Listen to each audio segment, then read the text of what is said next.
Well, welcome back to part 2 of the camper build, where we're trying to turn these two monstrosities into living quarters and camping. And Mr. Power Wheels is once again getting ahead of me. He was out here yesterday and I was not. He's getting the frame set up so his leg fits in there and it's coming along. So hopefully my plan for this video today is get the frame cut up to how I want it. So I'm pretty much gonna cut right here and then disassemble everything there. I'm gonna use this part of the frame, and then the engine is gonna mount back here. So I might lengthen it just to fit the engine there.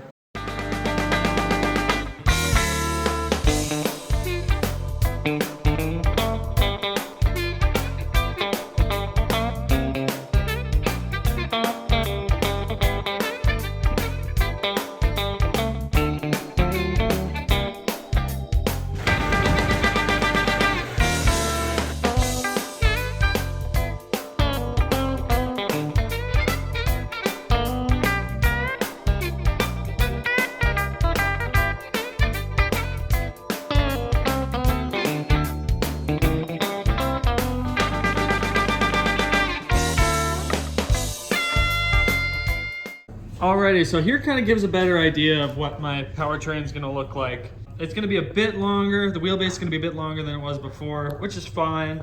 The engine's going to sit about here, hopefully a bit lower. I'd like it kind of down here a little bit more. Still gives us a good like 6 inches of ground clearance, which should be plenty for something with no suspension in the rear. And then we'll have lots of storage in the middle there. We have 7 feet laid out on this tape measure. I don't want it to be much longer than that. I can go up to 8, but I don't want this thing to be 8 feet long. So I got it stripped down a little bit more. Got everything in there removed. I think my idea is to put a piece of flat rectangular bar kind of right here. That's gonna be the back engine mount. That's also gonna mount the rear axle to the rest of the frame. But I thought the engine was a little bit wobbly before I took it out. Here's one of the engine mounts, and it was literally held on with a little bit of weld on this one side, and everything else was cracked. So it just came off. So there's my kind of idea of placement of everything. It'll be a little bit lower. I gotta cut some more out there. I'm gonna use part of the old frame as the top engine mount there. It'll come off a bar at the back, come up, grab the engine there. Then that rear engine mount there will be just welded right to the bar that goes across here. And then I just gotta figure out a way to tie it into the front, which will be fun. We got Mr. Power Wheels over here. Testing out his seating position. Body fits in there pretty good. He's got his rails on the sides there that are fitting nice. Overall, it's looking pretty good. Hopefully it'll be comfortable. It will be. Very nice. It's better than the RV. Better not be. Well, we're back for another beautiful day working on the RV.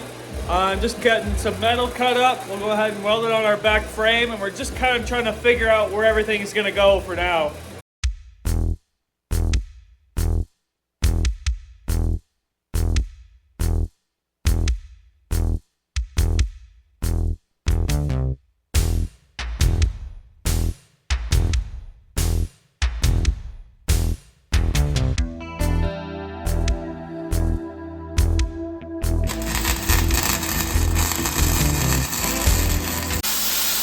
Alrighty, so we got our first engine mount welded on. I got the chain lined up and it looks pretty good. So we're gonna go ahead and see what we can do about our second engine mount there.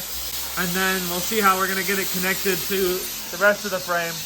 Currently, I'm kind of playing around with the idea of using the back section of the back top section of the frame, kind of like that. But I think I'm gonna have to rearrange everything. So shorten that engine mount and kind of change the angle. So I've gone ahead and tacked in kind of my top engine mount, just kind of seeing what our ground clearance is looking like. I might drag the front end here just to kind of see what it's gonna look like. Mr. Power Wheels over here is working on his steering column and steering column mounts because his steering is gonna be about there. Stick! We got the steering shaft there. Well, I didn't, Mr. Power Wheels did. But that's the idea. Steering, arms to the actual steering. Booyah. So the idea is kind of coming together. Right now, the problem I'm facing is how am I gonna get this carburetor a little bit lower, because it seems to be the highest thing on this engine. So I wanna be able to sit as low as possible. But it's seeming more and more like our carburetor is gonna kind of determine where our floor height's gonna sit. What I think I'm gonna have to do is use the original neck, but flip it around 180 degrees, stick it that way, with no spacers on the carburetor or the engine. And that'll get it as low as I think it's gonna get. So we're kind of getting a sense of where the floor is gonna be. I just wish I could get that carburetor lower, but I don't think it's gonna happen. So I'm gonna go ahead and take some measurements, maybe cut out some pieces that are gonna go across from the front all the way out to the back, and that'll be the kind of final length, out backwards at least. That's a decent amount of ground clearance, especially for something that doesn't have any rear suspension. It's got more ground clearance than our biggest, longest over there, so I think we'll be all right. Mr. Power Wheels is left for the day, but you can get a good look at his kind of inner roll cage type of thing, where he's gonna sit, his sort of steering situation. It's coming along pretty good. Well, after measuring, I've concluded that the bed needs to be a little bit longer than I thought it was gonna be. And the whole quad's gonna be a little bit longer than I thought it was gonna be, which kind of sucks, but it's gonna be under 8 feet. I'm gonna cut some 5-foot rails for here, and they actually come out to about here, which was a bit longer than I thought it was gonna be, but oh well. And then it's gonna stick out about 2 feet, 2.5 feet past that point for my feet seating and whatnot.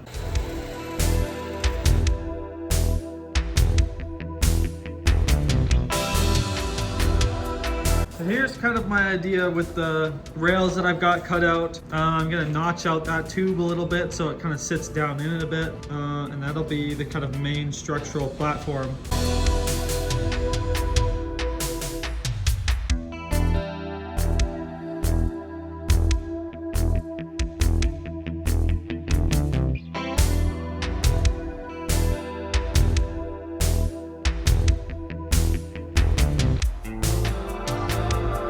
We got our other side all prepped up and ready to go, so we're gonna go ahead and weld it in.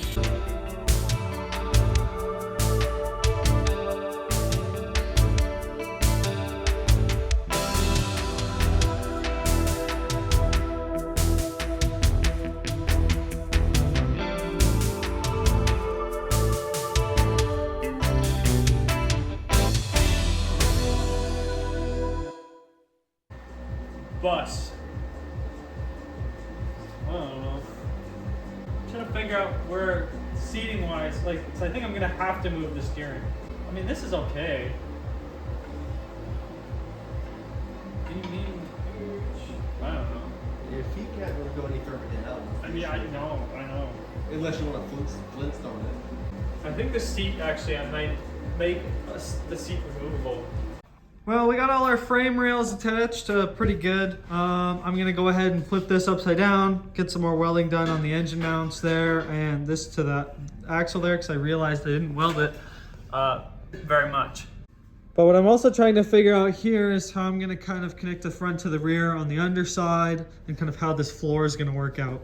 I will say though, it's slowly starting to take shape. And Mr. Power Wheels over here has got his steering column and his steering handlebars. So it seems at the moment I've got a plan for these side rails. They're gonna come down from here, kind of swoop down, straighten out, and then I'm gonna take some tubing and just come out like that and attach to it here. And that should hopefully be some sort of structure that I can put here, put ribs across, put flooring across, so that I can enclose this space. Well, we got our sidebars ready to go. I'm gonna go ahead and get one cut and tacked up in there, see how it looks.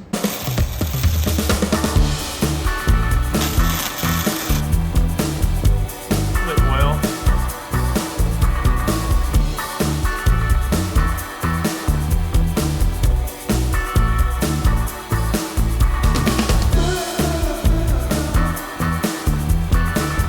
Well, I've successfully bent square tubing in our circular tube bender over there. So now I have a nice bend there. It's gonna go kind of around the wheel. We got Mr. Power Wheels over here diligently working on his new bash bar. Looks pretty sweet, pretty Alberta special. And we went ahead and got our second bar kind of in place there, so I'm gonna go ahead and weld it up.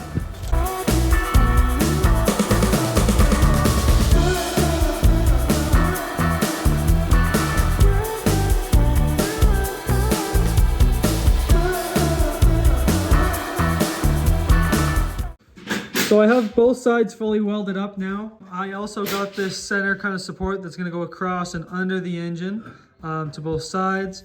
And then I got some angle here that we're gonna start making the ribs coming off the beams here. It should be good. Also, Mr. Power Wheel's got a shipment of tires in.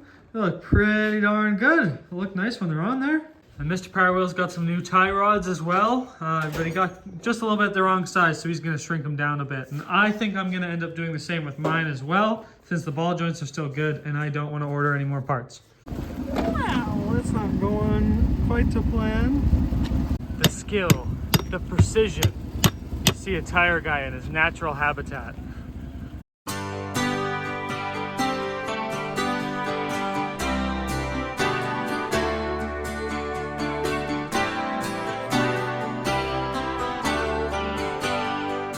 Now is a good time to show you why I did that cross member the way I did. So I wanted it to be just lower than the engine. So I can take this here and use it as a nice skid plate. And I'll just kind of bend it at an angle. So it bolts to there, bolts to the other side, and then bolts to this rear skid pan here.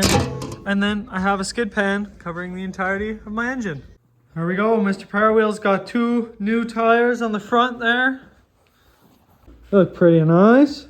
Currently, I'm now working on figuring out how my steering is gonna go. I got a sprocket here ready to weld, and that's gonna be for the front because I wanna do a gear reduction so the steering wheel actually turns like a steering wheel and not like handlebars. Well, I got bored working on this little steering square because it's taking a lot of machining and drilling and all that fun stuff. I've got it all cleaned up so it's ready to weld there, but I've also cut out the back bar. So that's gonna be the very back. I'm gonna do a little bumper, but that's gonna be the back of the body at least. So we're gonna go ahead and tack that on. It's centered and square. Well, we got a pretty good jump in progress. I got that plate welded in, and then there'll be another one that kind of goes about here, you know, so we follow the angle of this here, because it's just gonna be a chain and a sprocket on this one. Hopefully that should work. As long as I can keep tension in the chain, it should be fine. And then I got all the angle cut up, back bumper there, smoothed it all out so it looks all nice. And then these ribs here, I think we'll have one probably in the middle there, and then one at the front there, and it'll come down to this as well. So I guess we'll see what that looks like tomorrow. But it's starting to sound like we're running out of time in this video. So I'm gonna get to editing and we'll see you guys all in the next one.